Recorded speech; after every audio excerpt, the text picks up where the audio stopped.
হ্যাঁ, এনসিপি নেতৃবৃন্দের ভুল ছিল।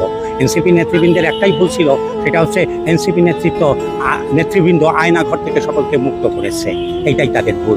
এনসিপির ভুল ছিল 15 বছরের স্বৈরাচারকে কাঁপিয়ে মসনদ থেকে নামিয়েছে। আমরা সিনিয়র, আমরা বুড়োরা তো পারি।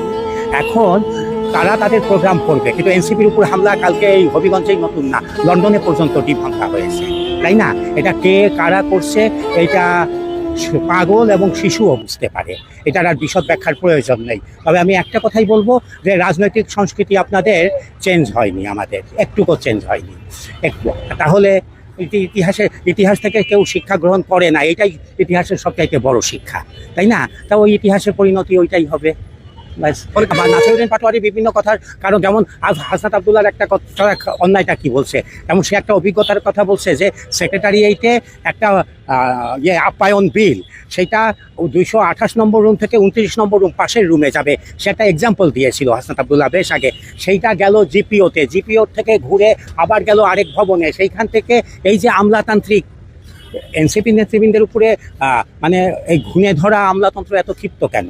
স্বাভাবিক, কারণ এরা তো আমলাতন্ত্রকে নাড়া দিয়েছে। দেখেন না ভারতের অবস্থা, দেখছেন না ককরোচ? হ্যাঁ, এখন এটা শুধু এনসিপি আমার দেশে, কিন্তু সারা বিশ্বেই তো এখন এনসিপি জাগ্রত হয়েছে, তাই না? তাদের গায়ে ডিম ছুঁড়ে হামলা করে তাদের অপদস্থ করে কিভাবে ঢুকবে? তরুণদের রোখা যায় না। আমি শুধু একটাই বলবো, তো এনসিপি নেতৃবৃন্দর প্রত্যেকটা মানুষ সলিড, প্রত্যেকটা ছেলে সলিড এখন পর্যন্ত। কিন্তু আমার বয়স তো কম হলো না, ঘরপোড়া গরু তো, সিঁদুরে মেঘ দেখলেও ভয় লাগে।